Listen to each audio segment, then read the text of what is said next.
Hello dear students, good morning to all of you. RS UP board exam में आप सबका स्वागत है।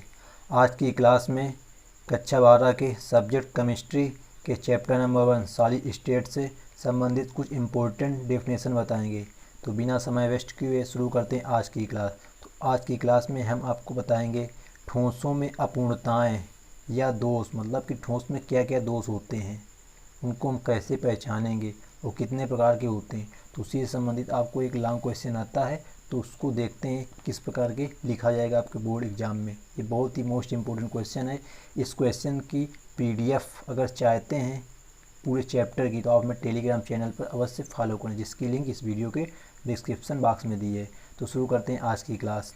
क्या ठोसों में अपूर्णताएँ या दोष अधिकतर क्रिस्टलों में आदर्श संरचना के केवल परम ताप पर ही पाई जाती है। मतलब जो अधिकतर क्रिस्टल होते हैं उसमें जो आदर्श संरचना होती है, मतलब कि जो पूर्ण संरचना होती है, आदर्श मतलब उसमें कोई भी दोष ना हो, वो केवल परम ताप कितना होता है, 0 केल्विन। ये तुमको याद रखना कि परम ताप 0 केल्विन होता है, पर ही पाई जाती है। मतलब कि 0 केल्विन अगर वो क्रिस्टल जो तुम्हारा दिया उसका ताप कितना है, 0 केल्विन, तो ही उस क्रिस्टल की जो संरचना होगी वो आदर्श होगी।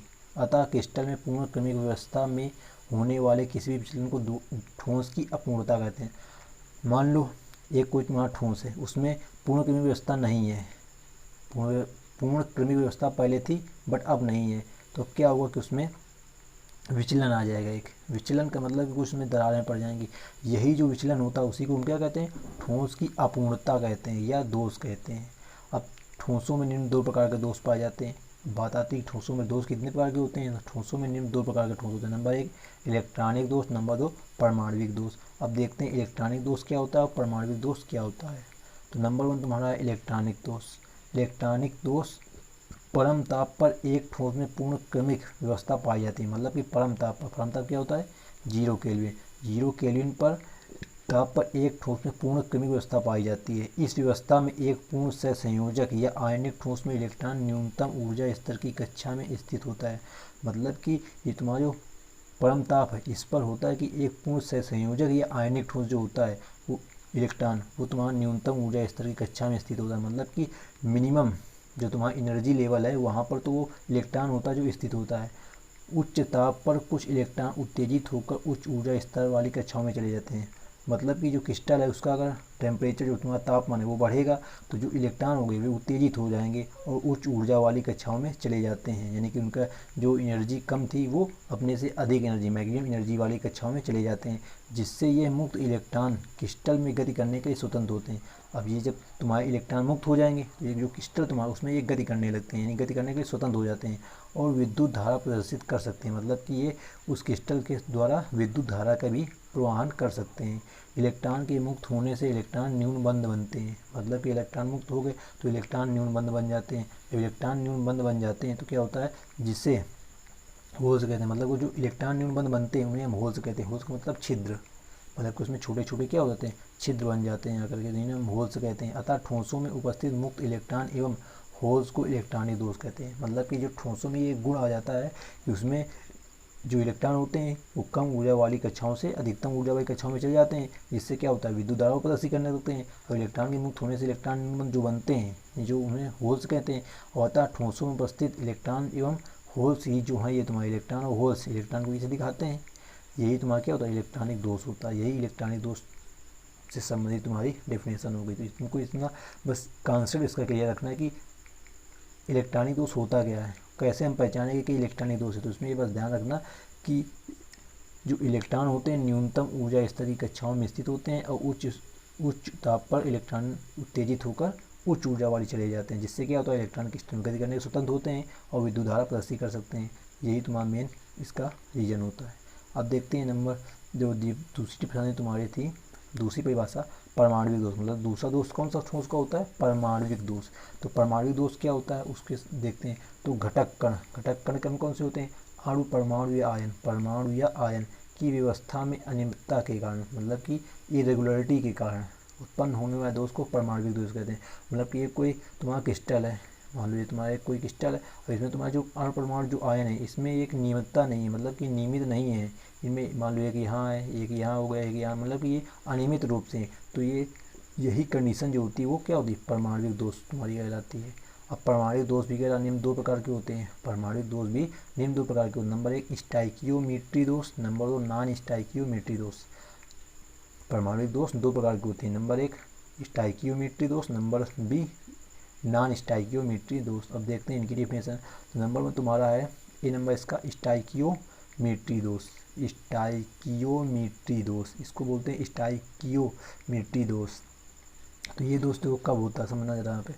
जब क्रिस्टल में उपस्थित दोष के कारण, मतलब जो क्रिस्टल तुम्हारा जो क्रिस्टल में उपस्थित दोष के कारण क्रिस्टल के धनायन तथा ऋणायन के अनुपात में कोई परिवर्तन नहीं होता है।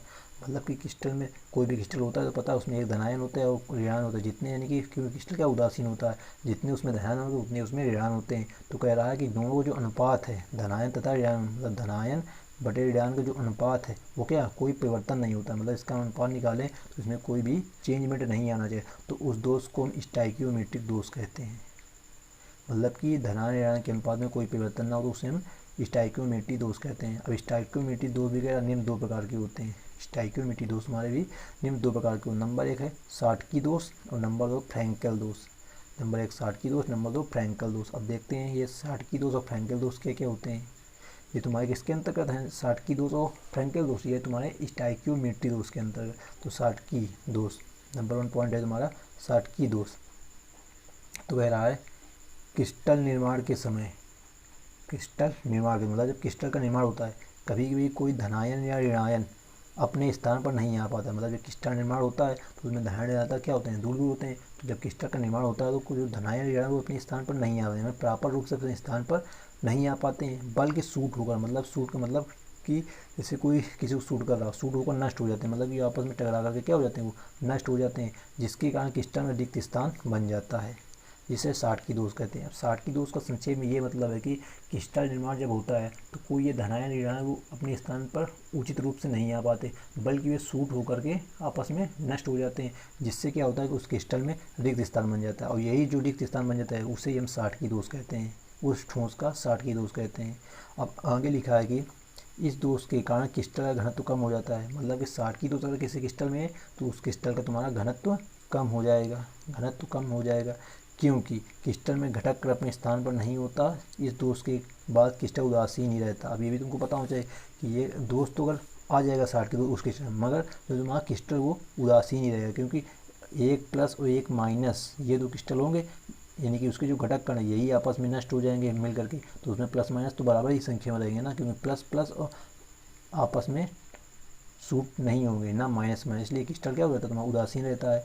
साटकी दोष प्राय उन आयनिक यौगिकों में पाया जाता है। मतलब कि साटकी दोष तुम्हारा जो है उन आयनिक यौगिकों में पाया जाता है जिनमें क्रिस्टल की समन्वय संख्या का मान अधिक होता है। मतलब कि क्रिस्टल की जो समन्वय संख्या होती है उसका मान अगर अधिक है तो उसमें कौन सा दोष होगा, साटकी दोष होगा।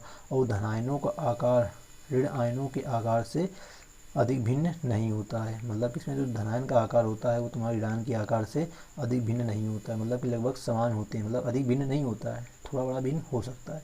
एग्जाम्पल तुम्हारा है NaCl sodium chloride, KCl potassium chloride, KBr potassium bromide, LiCl lithium chloride, CaCl francium chloride आदि यौगिकों में प्रायः साटकी दोष पाया जाता है। मतलब ये तुम्हारे एग्जाम्पल हैं, तो एग्जाम्पल लिख दोगे, इतनी डिफरेंस लिख दोगे, इतना काफ़ी है।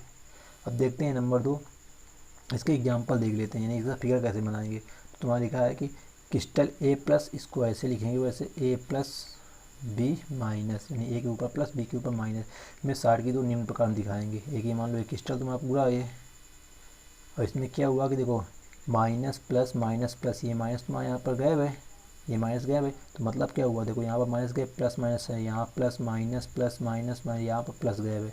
मतलब क्या हुआ कि यहाँ का माइनस यहाँ का प्लस आपस में सूट होकर क्या हो गए, नष्ट हो गए, नष्ट हो गए।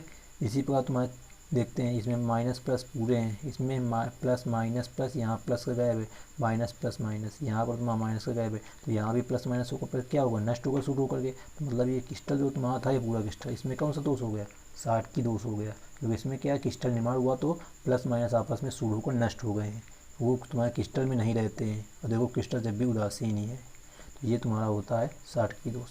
दूसरा दोष तुम्हारा फ्रैंकल दोष, जो स्टाइकियोमेट्री का पार्ट नंबर 2 है वो फ्रैंकल दोष। अब देखो फ्रैंकल दोष क्या होता है, तो कह रहा है फ्रैंकल दोष, तो जब किसी आयनिक ठोस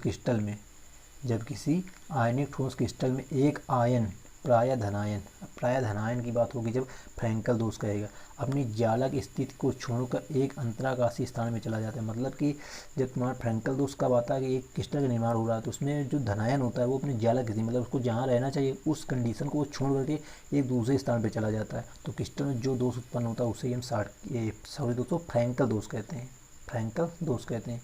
अब देखते हैं फ्रैंकल दोष के बारे में और क्या क्या कथन हो सकते हैं। तो पहला, फ्रैंकल दोष के कारण क्रिस्टल का घनत्व परिवर्तित नहीं होता है। मतलब कि उसमें देख क्या था, उसमें क्रिस्टल का घनत्व कम हो जाता है साटकी दोष में, मगर फ्रैंकल दोष में घनत्व परिवर्तित नहीं होता है क्योंकि अंतराकाशीय आयन क्रिस्टल में ही रहता है। उसमें क्या था, जो तुम्हारे अणुपरमाणु आयन थे वो क्या सूट होकर नष्ट हो जाते हैं, मगर इसमें नष्ट नहीं होते, वो अंतराकाशीय स्थान यानी आयन में ही कहीं ना कहीं रहते हैं। मतलब कुछ क्रिस्टल उसी में कहीं ना कहीं रहते हैं तथा इस दोष के कारण भी क्रिस्टल विद्युत उदासीन रहता है। इसके कारण भी तुम्हारा क्या होता है, जो क्रिस्टल होता है वो विद्युत उदासीन ही रहता है क्योंकि क्रिस्टल के धनायन एवं ऋणायन की संख्या बराबर ही रहती है।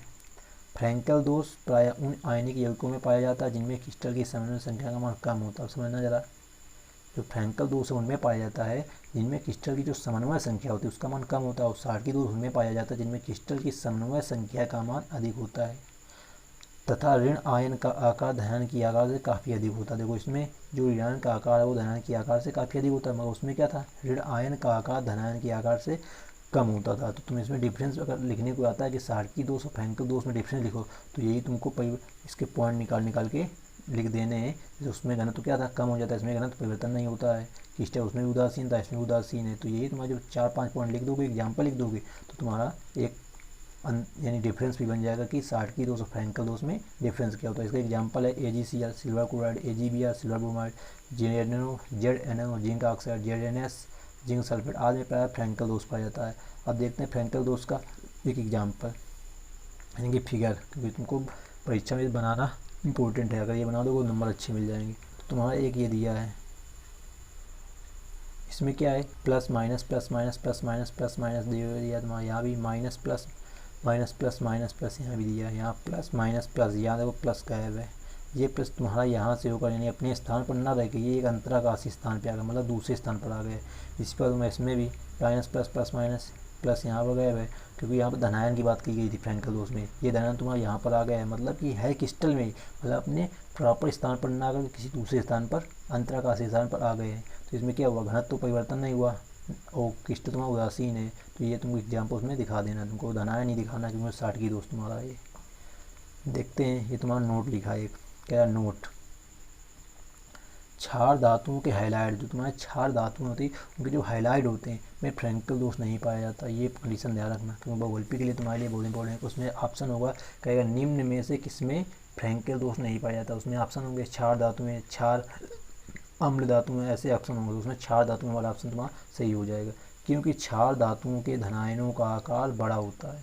क्यों नहीं होता, इसका रीजन भी है कि जो क्षार धातुएं होती हैं उनकी धनायनों का आकार क्या होता है, काफ़ी बड़ा होता है, और आकार बड़ा होने के कारण क्षार धातुओं के धनायन अंतराकाशीय स्थान में प्रवेश नहीं कर पाते। मतलब कि वही बात हुई, जो तुम्हारे जो धनायन था अपनी कंडीशन से हटकर दूसरी कंडीशन में जो था तो वो क्या होता है, वो अंतराकाशीय स्थान जो होता है वो कम होता है ठोसों में, तो वहाँ वो प्रवेश नहीं कर पाता है। प्रवेश क्यों नहीं कर पाता, क्योंकि धनायन आकार काफ़ी बड़ा होता है। यही इसका रीजन होता है कि क्षार धातुओं के हाइलाइट फ्रैंकल दोष नहीं होता है। अब दूसरा नंबर तुम्हारा है बी नंबर, नॉन स्टाइकियोमेट्रिक दोष। अब ये तुम्हारा अभी तक क्या चल रहा था, स्टाइकियोमेट्रिक दोष। स्टाइकियोमेट्रिक दोष में तुमने पढ़ा साटकी दोष और फ्रैंकल दोष, और नंबर भी है तुम्हारा नॉन स्टाइकियोमेट्रिक दोष। मतलब कि नॉन स्टाइकियोमेट्रिक दोष क्या होता है, तो कह रहा है जब क्रिस्टल में उपस्थित दोष के कारण धनायन तथा ऋण आयन की संख्या का अनुपात परिवर्तित हो जाता है, तो इस प्रकार के दोष को नॉन स्टाइकियोमेट्रिक दोष कहते हैं। अब समझना जरा, स्टाइकियोमेट्रिक दोष में और नॉन स्टाइकियोमेट्रिक दोष में अंतर क्या है। स्टाइकियोमेट्रिक दोष में था कि तुम्हारा धनायन एवं ऋण आयन का जो अनुपात था वो क्या था, परिवर्तित नहीं होता था, मगर इसमें क्या है कि धनायन एवं ऋण आयन की संख्या का जो अनुपात है वो क्या होता है, परिवर्तित हो जाता है। बस यही डिफरेंस है दोनों में, तो इतना ध्यान रखना, बस इसकी डिफरेंशन तो लिख ही लोगे। कि कह रहा है आगे, जिन यौगिकों में ये दोष पाया जाता है, मतलब जिन यौगिकों में तुम्हारा नॉन स्टाइकियोमेट्रिक दोष पाया जाता है उन्हें नॉन स्टाइकियोमेट्रिक यौगिक कहते हैं। इन धनायन यौगिकों में अनुपात परिवर्तित हो जाता है, ये तुमको पहले बता चुके हैं कि इन यौगिकों में जो अनुपात होता है वो परिवर्तित हो जाता है, किंतु धनायन एवं ऋण आयन की संख्या समान होती है। तुम्हारी संख्या जितने धनायन उतने ऋण होंगे, मगर जो अनुपात है वो चेंज हो जाता है, जिससे इस प्रकार के क्रिस्टल की प्रकृति जो होती है विद्युत उदासीन होती है, मतलब ये भी तुम्हारा क्या होता है, विद्युत उदासीन होता है। ऐसे क्रिस्टल जिनमें साटकी या फ्रैंकल दोष पाए जाते हैं उनमें नॉन स्टोइकोमेट्रिक दोष भी हो सकता है। मतलब कि ऐसे क्रिस्टल हैं जिनमें कि साटकी या फ्रैंकल दोष हैं तो हम उसमें नॉन स्टोइकोमेट्रिक दोष भी हो सकता है, जरूरी नहीं कि हो सकता है। तुम्हारे एग्जाम्पल तुम्हारा जैसे LiCl लिथियम क्लोराइड में क्रिस्टल में Li प्लस आयन में विचलन के कारण ये दोष उत्पन्न हो जाता है। ये थे तुम्हारे ठोसों के अपूर्णताएं या दोष। तो वीडियो कैसी लगी दोस्तों, आप हमें कमेंट में अवश्य बताएं। अगर वीडियो अच्छी लगी हो तो प्लीज़ वीडियो को लाइक करना और अपने सभी फ्रेंड के साथ शेयर अवश्य करना, जिससे उनकी भी हेल्प हो सके और उनकी भी स्टडी बेहतर ढंग से हो सके। तो thanks for watching this video. मिलते हैं नेक्स्ट वीडियो में नेक्स्ट टॉपिक के साथ, जो कि आपका नेक्स्ट टॉपिक ठोसों के गुण, क्योंकि ठोसों के दोष हो गए, अब तुमको बताएंगे ठोसों के गुण क्यों होते हैं, उस पर भी लॉन्ग क्वेश्चन पूछा जा सकता है।